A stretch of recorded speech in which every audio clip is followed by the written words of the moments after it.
आते थे, ईंधन लेके आते थे, बर्तन मांजते थे, भिक्षा मांग करके गुरुकुल में लेके आते थे। वो हम लोगों का समय था।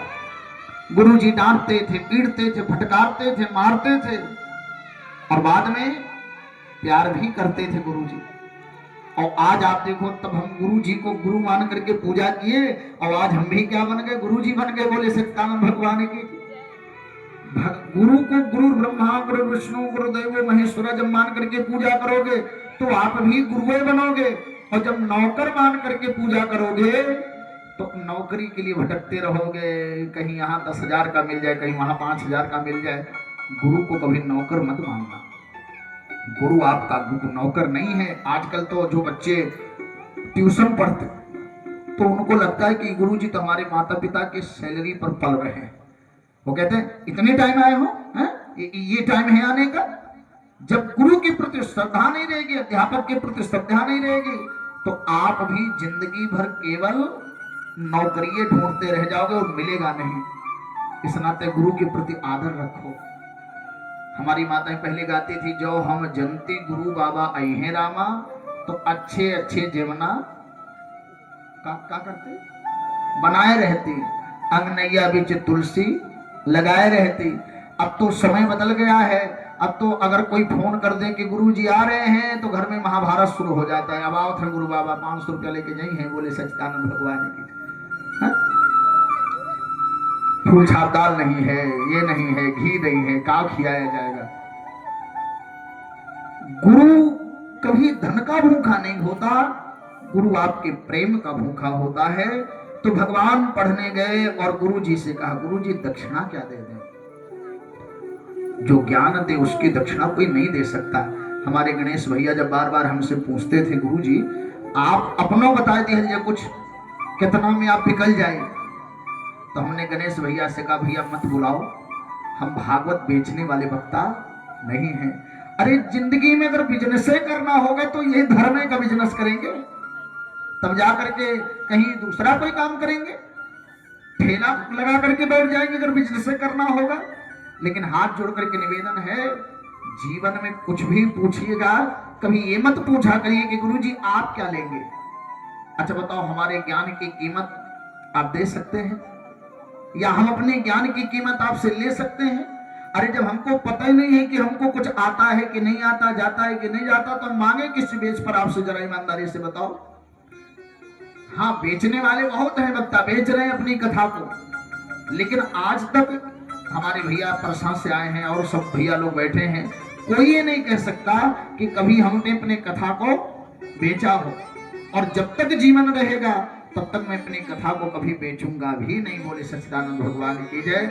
आप प्यार से बैठ जाओगे तो सुना दूंगा। गुरु जी से कहा कि क्या दक्षिणा दे दें? तो गुरु जी ने कहा कि कृष्ण आप भगवान हो और मैं तो ये खुश आज सुखी हूं कि पूरी दुनिया का मालिक आज मेरे यहाँ पढ़ने आया, इससे बड़ी मेरी दक्षिणा और क्या होगी?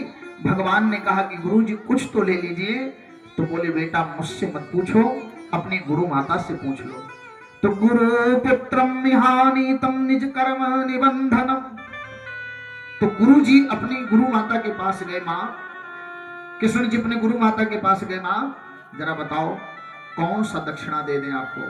तो कहा भैया कुछ दिन पहले मेरा एक बेटा जमुना में डूब करके मर गया था, उसी को ला करके दे दो, बाकी मुझे कुछ नहीं चाहिए। भगवान गए, जैसे ही जमुना जी के किनारे पहुंचे, विशाल राक्षस आया जिसका नाम था शंखासुर। भगवान ने शंखासुर को मारा और शंखासुर को मार करके भगवान ने शंख प्राप्त किया।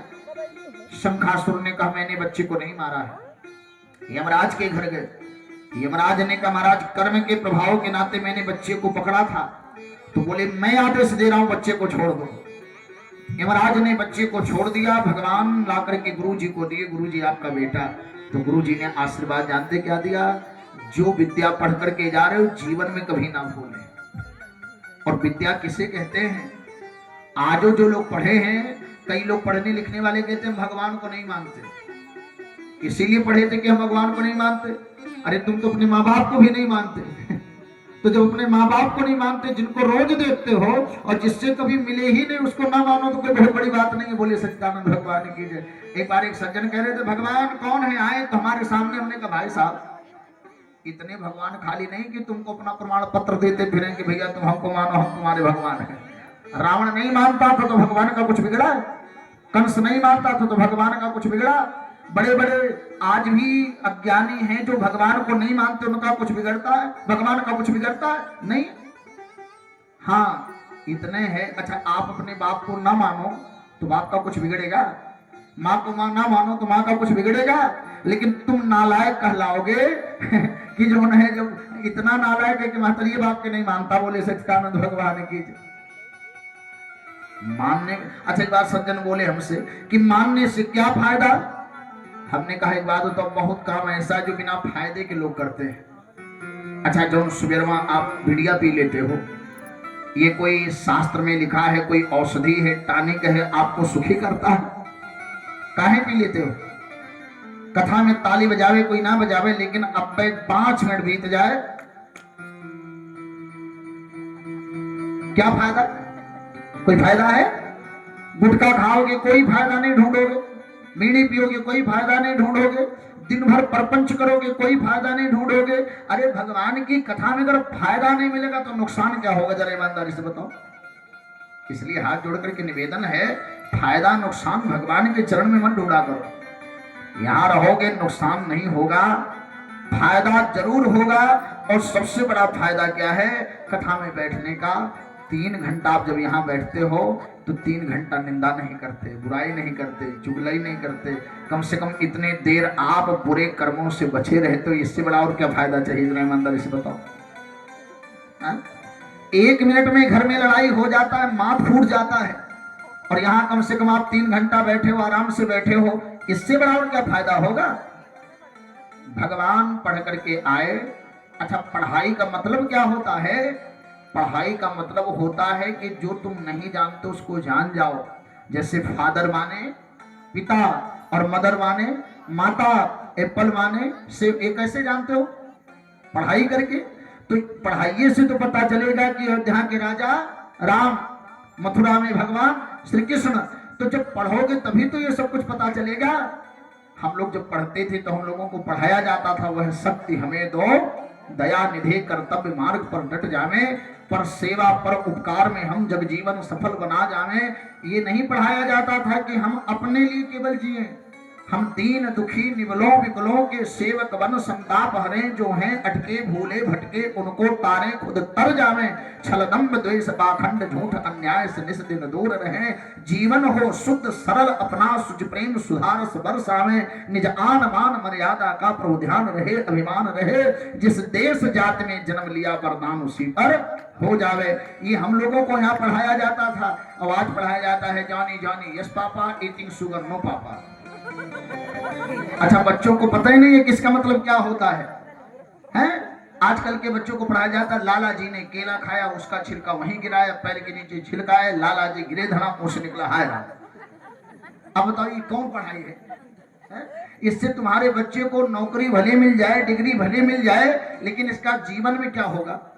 अब वो बच्चा घर में कोई गिर जाएगा तो उनको देख के मजाक उड़ाएगा। यही तो सिखाया जा रहा है। हमारे यहाँ सिखाया जाता था, हुआ सवेरा चिड़िया बोली, तब बच्चों ने आंखें खोली। तो हम लोगों को गुरु जी कहते थे, देखो सवेर में जग जाना चाहिए, जग जाने से शरीर स्वस्थ रहता है। माताएं 3:30 बजे गाती हैं, 3:30-4 बजे, और मैं रोज आता हूँ 3:30-4 बजे यहाँ। हाँ, भले ही बाद में जाकर के फिर सोता हूँ 10-15 मिनट और, लेकिन आकर के उतने बजे मेरी नींद खुल जाती। बोले सच्चिदानंद भगवान की जय। ये हमारे यहाँ पढ़ाया जाता था तो हम पर प्रभाव पड़ा। अब आजकल क्या पढ़ाया जाता है, हैं? Tinkle tinkle little star. अब बताओ, जय कैंसिल वेंट अप द हिल। ये अब ये सब पढ़ाने से इससे क्या होगा? जरा मन, वो पहाड़ी पर चढ़ के वहीं कूद के मर जाए। क्या करने पहाड़ी पर गए थे? बोले सच्चिदानंद भगवान की जय। उससे कुछ मिलेगा तुमको?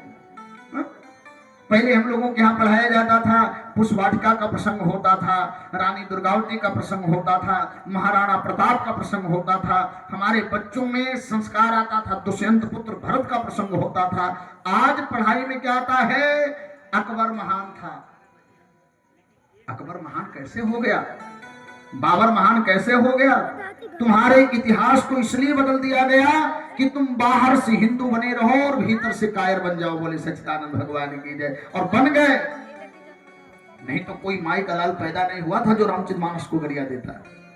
कोई माई का लाल पैदा नहीं हुआ था जो राम जी को अपमानित कर देता अगर तुम जाग रहे होते। अच्छा, कोई पैदा है जो मुसलमान के इस्लाम को गरिया दे? नहीं, खाल खींच लिया जाएगा, मार दिया जाएगा। वह किसी की हिम्मत नहीं ईसाई को गाली दे दे। एक ब्राह्मण, एक हिंदू धर्म है, उसको देवी को गरियाओ, दुर्गा को गरियाओ, शंकर जी को गरियाओ, हनुमान जी को गरियाओ। क्यों गरियाते हो? क्योंकि कभी आप पढ़ते हो नहीं और किसी की सुनते हो नहीं, तो जब आपके पास कुछ भीतर है ही नहीं, कोई भी कुछ कह देगा तुम्हारे भगवान कुछ नहीं, तो मान लोगे। बोले सच्चिदानंद भगवान की जय।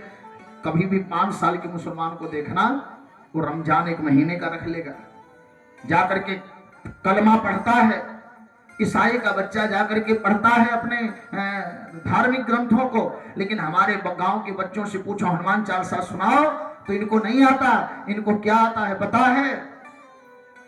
इनको आता है खेसारी लाल का गाना, इनको आता है पवन सिंह का गाना, और वह फूहड़ पातर गाना जाकर के सुनते हैं, गाते हैं, गरियाते हैं, गांव भर में रोज लात खाते हैं।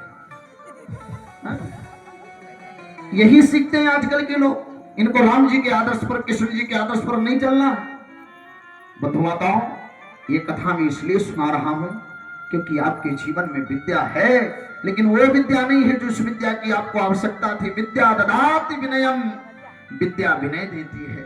जब आप पढ़ करके आओ तो अपने बड़ों के आगे झुक जाओ, ये विद्या सिखाती है। और आज पढ़ करके लोग आते तो बगलिया वाले से नहीं बोलते, भैया आगे कहाँ पढ़ते हो, इतना बोलते नहीं है बेचारे। मालूम पड़ता है एहसान कर देंगे किसी के ऊपर। अच्छा, और आजकल जब से लोग आज की विद्या पढ़ने लगे, मुस्कुराना ही भूल गए। बोलो हाँ या ना? हमारे यहाँ गोरखपुर जाओ तो लिखा है मुस्कुराई मुख्यमंत्री के शहर में है। हमारे यहाँ लिखा है आप मुस्कुराई अयोध्या राम जी के नगर में है। लखनऊ में लिखा है मुस्कुराई अब राजधानी में है। हम भी कहते हैं मुस्कुरा लो, आप ठाकुर जी के चरण में हैं। जैसे घर जाएंगे तैसे मुस्कुराहट बंद हो जाएगा। अच्छा, सही से बताओ, आज कोई हंस पाता है? अच्छा, किसको किसको हंसना आता है जरा बताओ? अगर आता है तो हंस के दिखाओ। जब वही नहीं करता कहां हंसोगे झूठे? कभी गया जाना तो गया में जब पंडा पिंडदान कराते हैं तो क्या कहते हैं? गया द्वारा पिंड पारा, पितृ गए स्वर्ग द्वारा, कान में कुंडल गले में हार, सब पितरों की जय जयकार ताली बजा करके हंसाते हैं। बोलो है ना? वृंदावन कभी जाना, जब राधा रानी का दर्शन करोगे, कृष्ण जी का दर्शन करोगे, तो जो पंडा है दर्शन कराने वाले कहेंगे एक बार दोनों हाथ भर करके बोलो राधे राधे, तो लोग हंसते हैं। अब यहाँ तो कोई हंसने नहीं जानता। हंसते रहोगे ना, चेहरा चमकेगा। हंसते रहोगे, क्रीम पाउडर लगाने की जरूरत नहीं पड़ेगी, चेहरा अपने आप चमकेगा। और आज हंसना जब से लोग भूल गए, हर व्यक्ति ऐसा लगता है जैसे महाराज प्रेत लग रहा हो, भूत लग रहा हो। चेहरे पर हंसी नहीं तो व्यक्ति क्या लगेगा? जरा ईमानदारी से बताओ। हंसो, पक्षियां हंसती हैं, कोयल हंसती है, आप लोग हंसो। अच्छा, 3 घंटा यहाँ नहीं हंस पाओगे तो घर पे जाकर के नहीं हंस पाओगे। भगवान पढ़ते हैं विद्या, और विद्या क्या देती है? विनय देती है। विनयाद यदि पात्रताम, और पात्रात धनम मापनोति, धनात धर्म ततः सुखम। जब धर्म आता है तो धन आता है, जब धन आता है तो सुख आता है, सुख आता है तो आप धर्म करते हो, धर्म से स्वर्ग जाते हो, और स्वर्ग से फिर मनुष्य बनते हो, फिर धर्म करते हो। इसलिए विद्या पढ़ना बहुत जरूरी है, और वो विद्या जो विनय दे। भगवान पढ़ करके आए, और इसके बाद जैसे ही भगवान पढ़ करके आए, आज ऊंची अटारी पर भगवान बैठे हैं। इतने पर भगवान ने देखा आज जमुना के किनारे बच्चे गाय चरा रहे हैं। भगवान को याद आ गया, मैं भी बचपन में गाय चराता था। अरे मधुमंगल, मैं भी आ रहा हूं। देवकी मैया ने कहा लाला, अब तू द्वारिका मथुरा का राजा हो गया है, अब तू गाय नहीं चराएगा। कृष्ण रोने लगे, मां मुझे मेरी गोकुल की बहुत याद आती है। मेरी माँ सुबेरे मुझको माखन देती थी, रोटी देती थी, और मैं तनिक भी रो देता था तो माँ दुनिया के वैद्य को बुला लेती थी, तमाम झाड़ फूंक करने वालों को बुला लेती। माँ आज मुझे अपने मथुरा अपने गोकुल की बहुत याद आती है। उद्धव आए। उद्धव ने कहा कन्हैया तू भगवान है, तू किसी के लिए क्यों रोता है? भगवान ने कहा उद्धव, जहां प्रेम मिला हो ना, वहां के लोगों की जब याद आती है तो आंखें भर ही जाती है। जब राम वन में रहते हैं, वहां से जब राम को अयोध्या की याद आती है तो रामायण में लिखा है, जब जब राम अवध सोधि करहि, तब तब बारी बिलोचन भरहि। जब जब राम अवध सोधि करहि, तब तब बारी बिलोचन भरहि। जब जब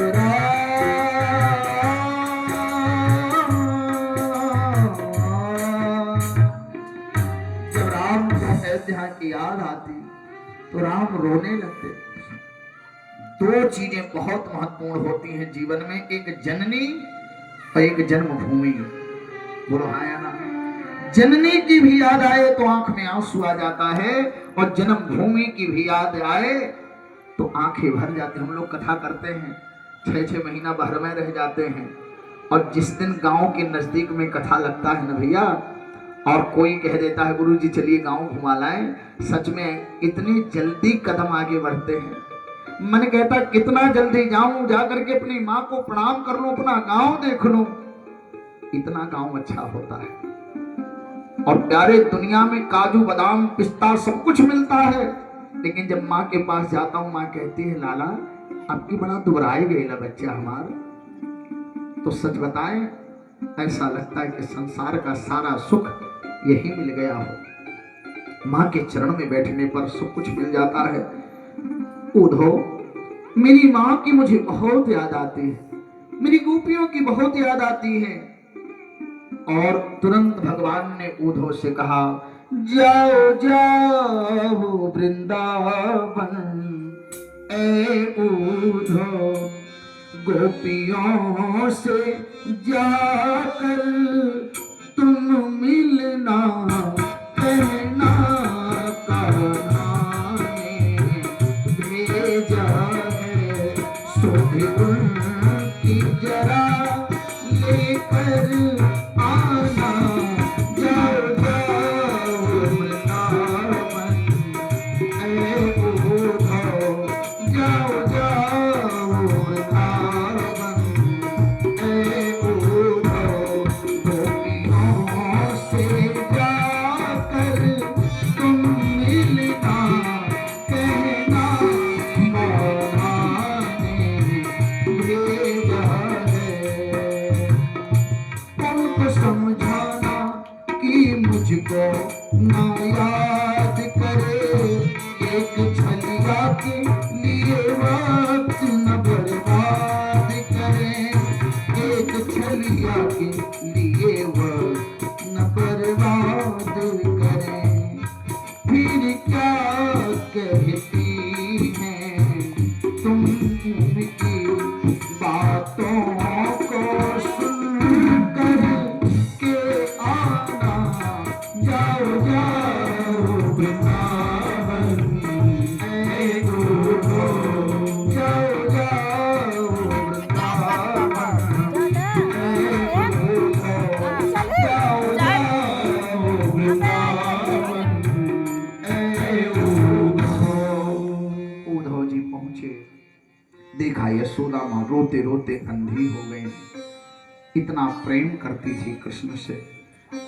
उद्धव जी ने कहा मां इमां सलाघतम नूनम देहिनामिदमानदम नारायण खिलो गुरु इत्कृतम पतति से, जैसे लकड़ी के अंदर अग्नि विराजमान है वैसे कृष्ण सभी के भीतर विराजमान है, उसके लिए रोना नहीं चाहिए आपको। बोले हम उनके पिता हैं, बोले चुप रहिए, ना माता ना पिता तस्य, ना भार्या ना सुतादया, नात्मीयो ना पश्चापि ना देहो जन्मे बचा। उसका कोई माता नहीं, उसके कोई पिता नहीं है, उसके कोई भाई बंधु नहीं है, और वो तो पूरी दुनिया में निवास करता है।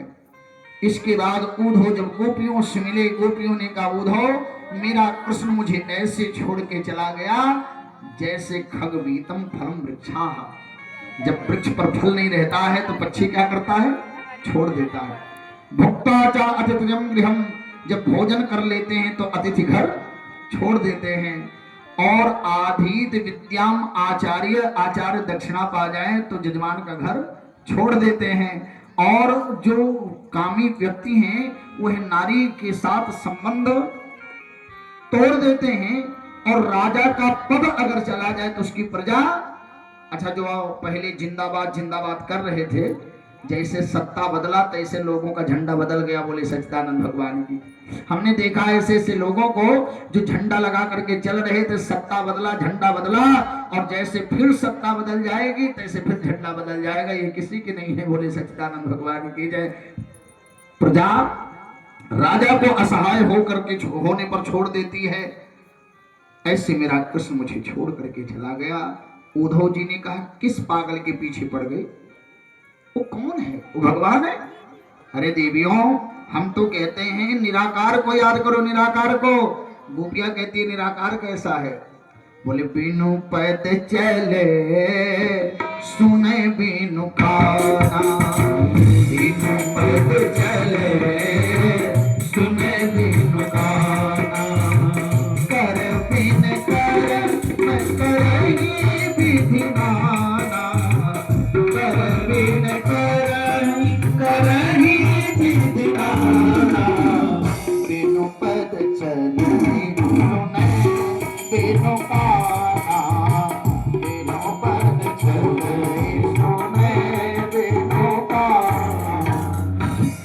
तो गोपियों ने कहा जब वो चलता नहीं तो वृंदावन गैया चराने कैसे जाता, जब वो सुनता नहीं तो हमारी विरह वेदना कैसे सुनता, जब वो बोलता नहीं है तो राधे राधे कैसे कहता होगा। इस प्रकार से गोपियों ने उद्धव से कहा उद्धव तुम उद्धव सूधो भये, सुन गोपी के बोल, ज्ञान बजायो डुमडुमी प्रेम बजायो ढोल। उद्धव जी के सामने गोपियों ने कहा देखो मेरा कृष्ण मुझे जीवन में कभी मिले ना मिले, लेकिन मत प्राणनाथ तो मेरा वह प्राणनाथ है, मैं उसके बिना जी नहीं पाऊंगी। और ऐसा कहकर के गोपियां बहुत रोने लगी और उनके आंसुओं के सागर में उद्धव जी 7 महीने तक डूबे रहे।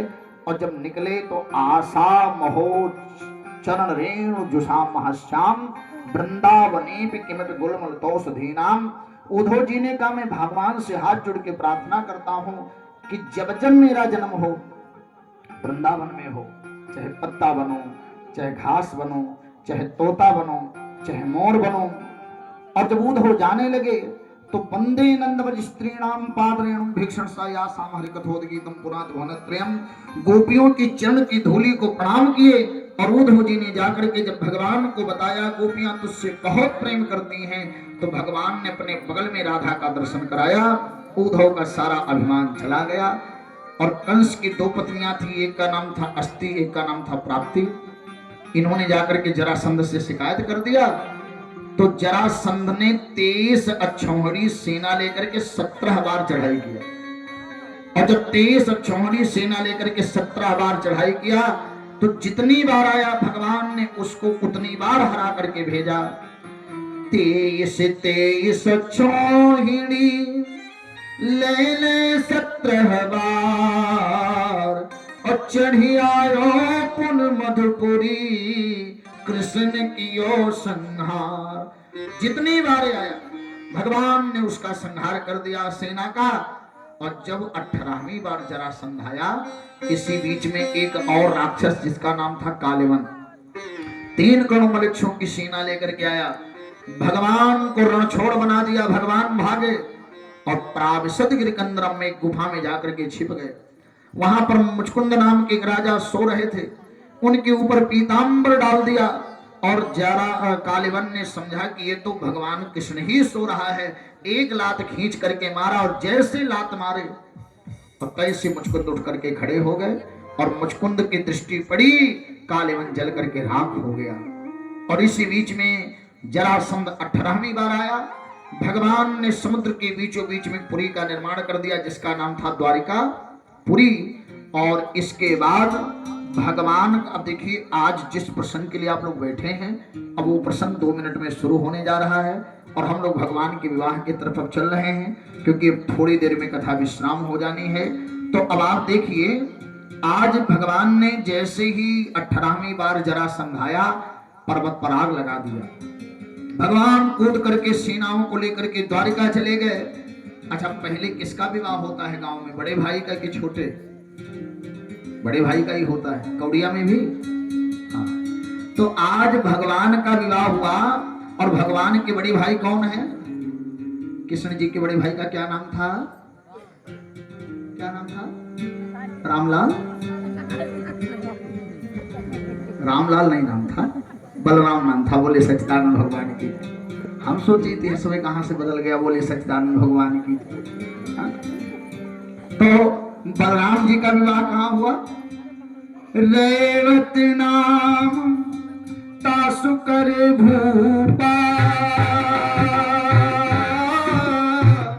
ताकर सुता रेवती अनुपा।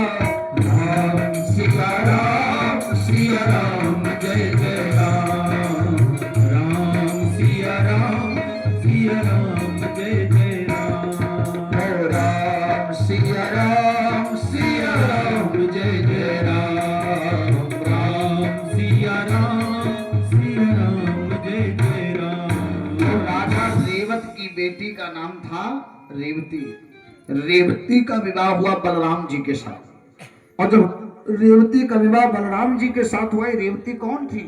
ये पूर्व जन्म की उर्मिला थी और बलराम जी पूर्व जन्म के लक्ष्मण। अच्छा, लक्ष्मण जी ने उर्मिला से कभी बहुत ज्यादा स्नेह नहीं रखा, क्योंकि जैसे विवाह करके आए वनवास हो गया, वनवास से लौटे पुनः सीता जी का वनवास हो गया। तो लक्ष्मण जी कभी उर्मिला के पास नहीं बैठे। एक दिन एक चित्रसेन नाम का गंधर्व राक्षस बन करके आया और वह राक्षस लक्ष्मण का रूप बना करके टहल रहा था। तो उर्मिला जी के कक्ष में लक्ष्मण जी पहुंचे तो उर्मिला जी को लगा कहीं ये वही राक्षस वह तो नहीं है। बस जैसे ही लक्ष्मण जी कमरे में गए, उर्मिला जी ने लक्ष्मण जी के कई टुकड़े कर डाले और सरजू जी में फेंक दिया। बाद में विश्वामित्र जी, वशिष्ठ जी और राम जी मिलकर के लक्ष्मण जी को जीवित किए। लक्ष्मण जी ने कहा आज के बाद हम उर्मिला से कभी बातचीत नहीं करेंगे। उर्मिला ने राम जी से कहा भैया इनसे कह दो कि मुझसे स्नेह रखें, मुझसे बातचीत करें। तो राम जी ने कहा कि लक्ष्मण उर्मिला को क्षमा कर दो। लक्ष्मण ने कहा कि एक शर्त पर मैं क्षमा करूंगा, आज मैं उर्मिला के कक्ष में जाऊंगा, अपने रूप में अगर ये पहचान गई तो मैं मानूंगा इसको। अच्छा, लक्ष्मण जी का पुराना रूप क्या है? जो से बोलिए, शेषनाग। अब शेष बन करके जैसे ही लक्ष्मण कक्ष में पहुंचे, इतने में उर्मिला महाराज क्रोध में, इतने में उर्मिला जी ने कहा बचाओ बचाओ बचाओ। और लक्ष्मण जी को सांप देख करके तमाम लोगों ने बहुत मारा। लक्ष्मण जी मुस्कुरा करके बोले अरे हम लक्ष्मण हैं, सांप नहीं है। उर्मिला जी ने कहा जब इतना लाठी पड़ गया तब बताए। लक्ष्मण जी ने कहा हम तुझे श्राप देते हैं, आज के बाद पंचमी के दिन तू पीटी जाएगी और हम दूध लावा खाएंगे। वही उर्मिला पंचमी के दिन गुड़िया बनी और वह पीटी जाती है और लक्ष्मण जी क्या खाते हैं? शेषनाग बनकर के दूध लावा खाते हैं। इस तरह से भगवान